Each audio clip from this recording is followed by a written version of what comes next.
Welcome to the How to Be Awesome at Your Job podcast, the show where brilliant professionals share how to sharpen the universal skills required to flourish at work. Enjoy more career fun, wins, meaning, and money with your host, Pete Makaitis.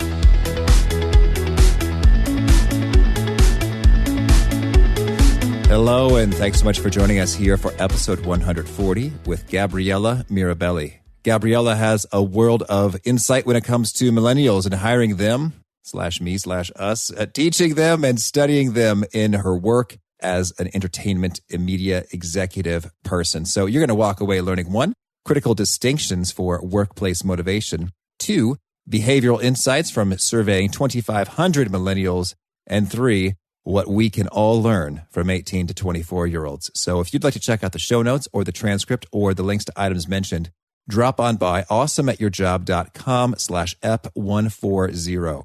And right now, there's something special happening at awesomeatyourjob.com. It is our 1-year birthday here in April. And so to celebrate, I am giving out some presents and I'm asking for some of your insights. So namely, if you go to awesomeatyourjob.com/survey, I've got a survey up there to learn all about, your needs and wants to help mold the show. It's a bigger one. It'll take about 23 minutes, but you'll be handsomely rewarded with a $15 Amazon gift card. So that is available for the first 100 survey completions. The folks on the email list already took a big bite out of those, but there's still some left. So I hope to hear from you that way. There have already been some eye-popping insights and surprises, and I'm excited about making the show ever more optimal here in year 2. So here's Gabriella's story. Gabriella Mirabelli is the executive director and co-owner of Anatomy Media, an entertainment marketing and promotion agency founded in the year 2000. They've worked with Discovery, FX, National Geographic, NBC, and USA Network to create trailers, TV spots, and marketing films. She also has a podcast, Up Next, where she talks about the next innovations in media. Here's Gabriella. Gabriella, thanks so much for joining us here on the How to Be Awesome at Your Job podcast. Thank you so much for having me. I'm really excited to be here.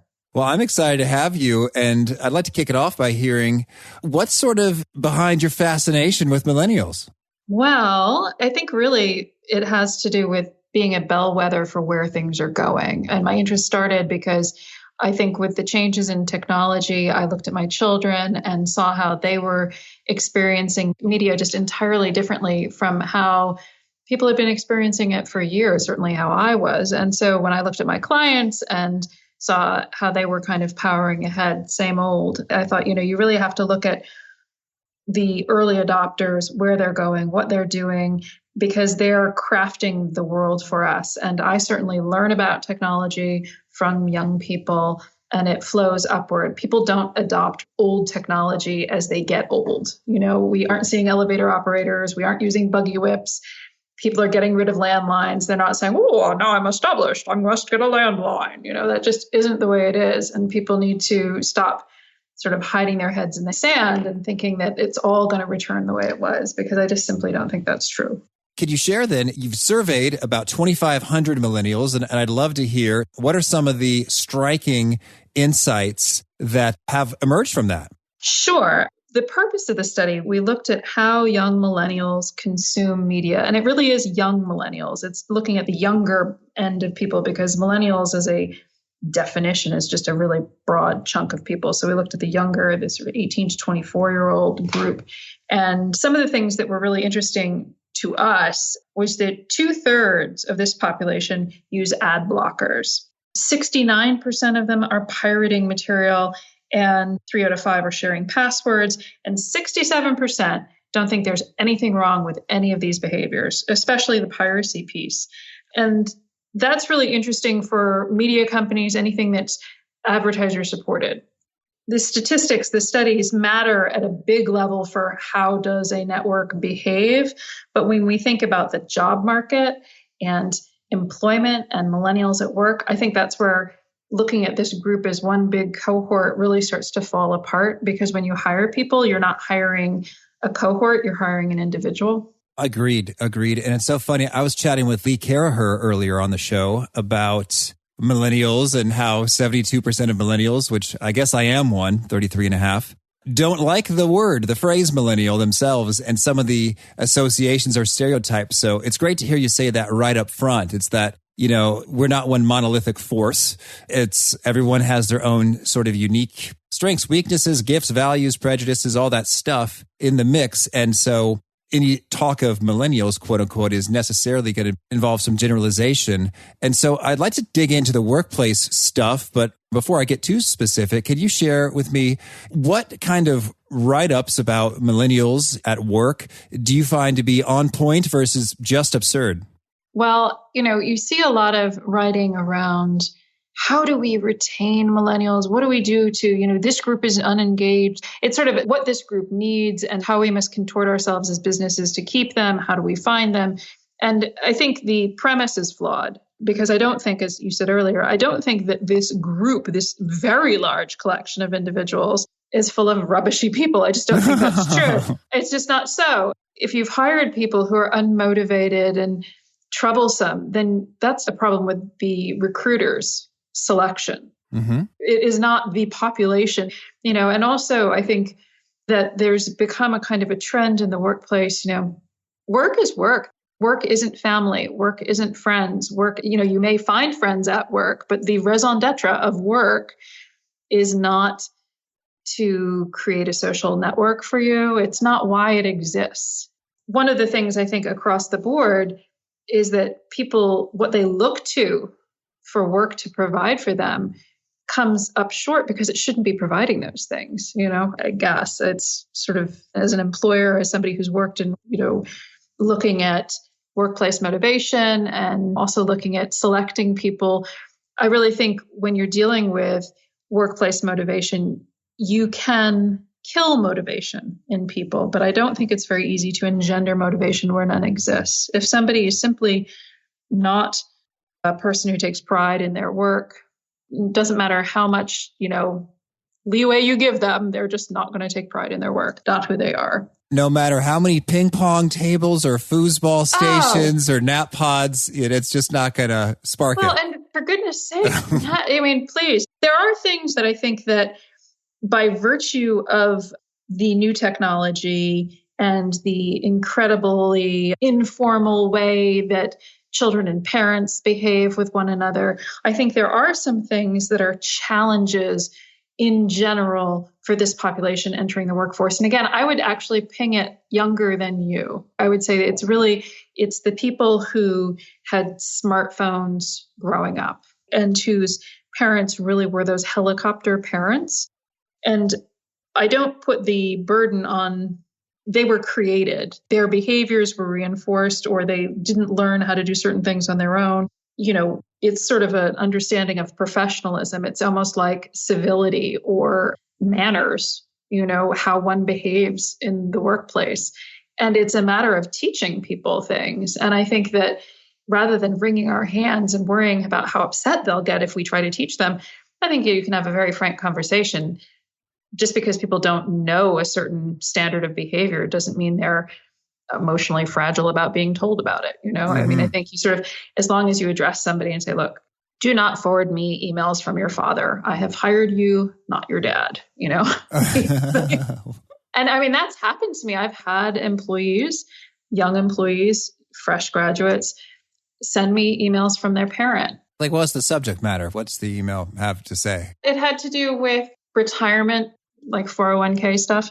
And I think the parent would have been horrified if they thought that their child was simply forwarding it. And what it was their parent was giving good advice, was saying, your employer should be doing this. And so you need to talk to them about this. And rather than internalizing that conversation, understanding the conversation that the parent was having with them, and owning that conversation with me as a person whose retirement was the point of the discussion, instead it was, my dad wants you to do this. And it was a way to not be responsible. And I sort of had to, sit the person down and say, look, I've employed you and this is your job and you are a responsible person. So if you have a question, you digest it and you ask a question. I never have a problem with a question from you, but do not forward me questions from your parents. Understand your questions and ask your questions, because your parents are not my employee. You are my employee. So that was that. The other thing is things with phones, being on the phone all the time. And that is something adults have this problem as well. Older adult, of course, everybody's an adult. I should back up. But certainly if you're the most junior person in the room, you should not be sort of scanning through your phone and that just isn't going to fly. And that's a matter of a new technology, which people don't necessarily understand, when you're in a meeting, when you're at work, how to use your phone, what is the phone etiquette. And honestly, some of the older folks don't either. If what's more important to you is what's going on your phone, then maybe you shouldn't be in the meeting. If everybody's on their phone, maybe the meeting shouldn't happen. The distraction, people only have so much attention. And if you are giving your attention to your phone when you are not giving your attention to whatever else is going on. Okay, that's great. Could you keep them coming? Let's say, what are some other behaviors that kind of are a bit of a sticking spot in terms of, intergenerationally that pop up, and how should we respond on both sides? If I'm the millennial or if I am the older, wiser, allegedly party to the exchange? I think there's kind of an impatience. Again, I think this is born from the way our attention spans, everybody's attention span has shrunk. I think now it's like that of a goldfish, squirrel, our attention goes to something else. But the impatience then with career and what they're doing, they've gone to school and they've learned something. And now they want, let's say, especially in my industry, I'm in entertainment marketing, and they want to do the creative stuff. Mm-hmm. And it's like, well, sure. But, of the creative stuff, about 99% of what you're doing when you're doing, quote unquote, the creative stuff is actually process and organization. And even the most creative person spends an inordinate amount of time doing the organizing and the process and the putting it all together so that then they can do that creative bit. And that allows them to be flexible and permutate different ideas. However, all that organization and learning how to do that organization, learning how to build that foundation is really critical. And you can't learn to walk before you run, and the level of impatience and not wanting to do that boring work or, I understand it. Well, sometimes they don't, or sometimes it's just you have to do it over time, a lot of time, and you actually learn through repetition. Understood. Yes. And so could you maybe bring to life a little bit some instances where you've seen some smart creative innovation that responds to the changing, external circumstances? Like you're in entertainment and now there's a world of ad blockers and all this stuff that just sort of popped up. So how have you seen smart people do smart things to make good innovations happen? Well, I guess what I think is interesting, and where I think, certainly for me, I listen to the young millennials who work with me, and I talk to them about how they're consuming media and why they're doing what they're doing, and then what they like and what they don't like and what it means and why they think their peers are doing what they're doing. I really use them as resources. Okay, I love it. And so you offered a little bit of a staged process or how that can unfold in terms of ideas and inclusion and getting people together to have the conversation and chat about it. I think that curiosity notion is beautiful and fun. So could you maybe tell us a fun story or two of how you've seen some of these things come to life? And I guess really what I think when you're trying to solve any problem, you can only bring the tools of the knowledge you already have, and you can recombine it, but that's what you bring. So that's your tool set. However, if you are genuinely curious, if when you go to those horrible networking events, which everybody has to go to and learn how to do and learn how to network. If when you're talking to people, you're not just going to collect business cards or something, but you decide, I'm going to learn things I didn't already know. And you make a point to, let's say, kind of interview people like, what is it that you do? What's the most interesting thing you do at your job? What do you love most about what you do? Why is that unique or special? What is it about your company that you love? What is it about your company that you hate? What is something that they could change that would make it better? Ask some of those kinds of questions and then file that away in your brain.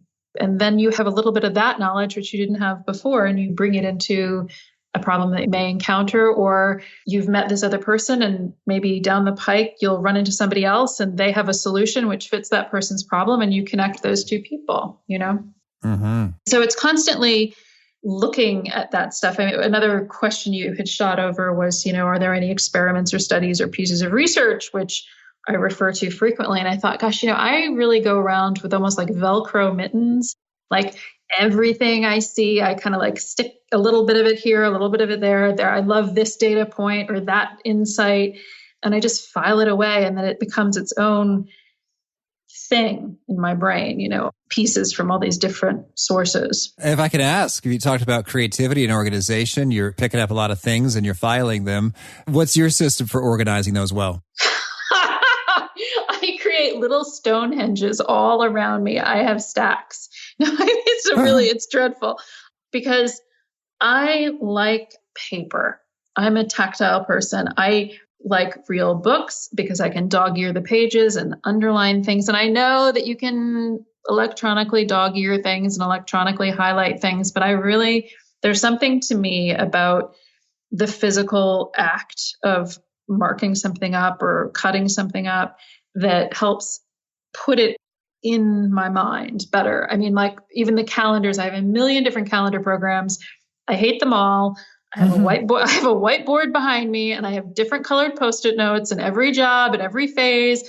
That's what I do. And that way it's very tactile. I can move it around. I can see it. And something about the actual physical touching of it and moving it puts it into my mind. And that's just, again, different people, different ways. You have to find the way that sticks for you. I have notebooks where I write everything down, I have started to use my phone a little bit that way for random thoughts. I put that in the notes section. It's huge. I can't ever back up my phone. So I'm kind of a Luddite, I guess. Embrace your Luddite, your inner Luddite. It feels like a hashtag if it maybe had fewer characters. Right, I know. You're just... Hashtag embrace your inner Luddite. Well, this is great. So now could you share with us a favorite quote? Oh, yeah. I have one I really like. It's long, but I have it because I like it. It's sort of redundant. It's Muhammad Ali. Impossible is just a big word thrown around by small men who find it easier to live in the world that they've been given than to explore the power they have to change it. Impossible is not a fact. It's an opinion. Impossible is not a declaration. It's a dare. Impossible is potential. Impossible is temporary. Impossible is nothing. Oh, thank you. And so you mentioned that you absorb a lot of studies. Are there any ones that really kind of have spoken to you or captured you recently? No, I have one that I just printed out about the economics of the internet, which I'm excited to dive into. But no, and I'm also working on one which will be really gripping, but I can't tell you anything about it yet. So. Oh, intriguing. Okay. Well, and how about a favorite book? A business book or a book? Let's do both. Ooh, okay. Well, a business book would be, and this is one I do go back to as well. It's Scarcity, Why Having So Little Means So Much.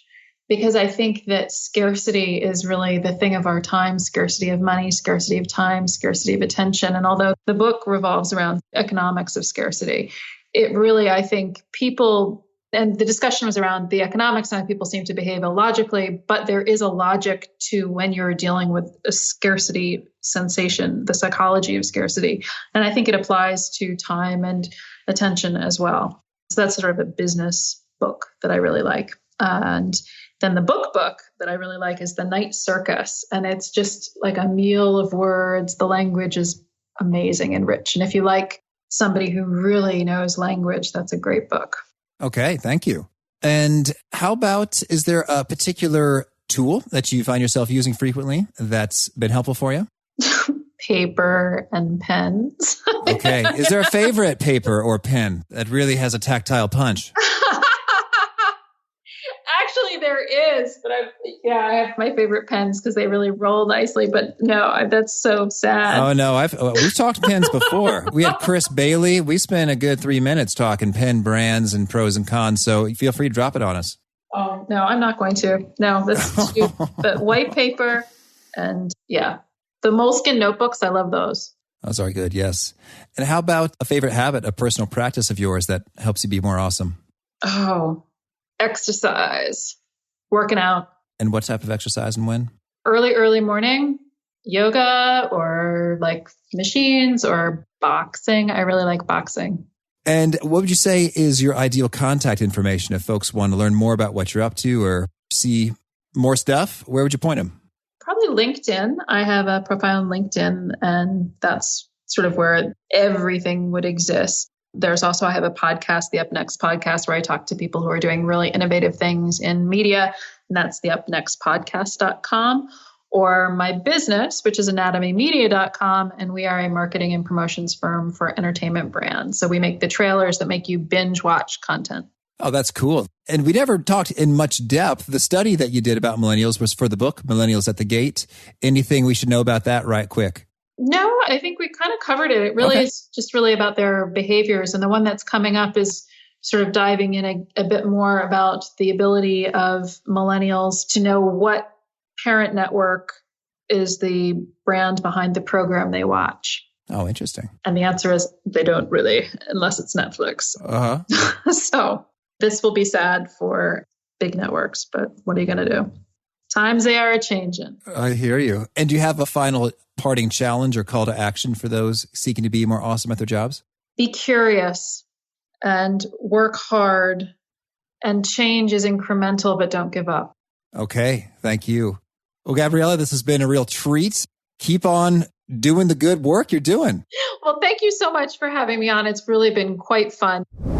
I really like that humility associated with learning from everybody, including the new young folks. Once again, to check out the show notes or the transcript or the links to items that we referenced in the show, that's over at awesomeatyourjob.com/EP140. And for a limited time, please, I'd love to get your feedback on that survey, awesomeatyourjob.com/survey.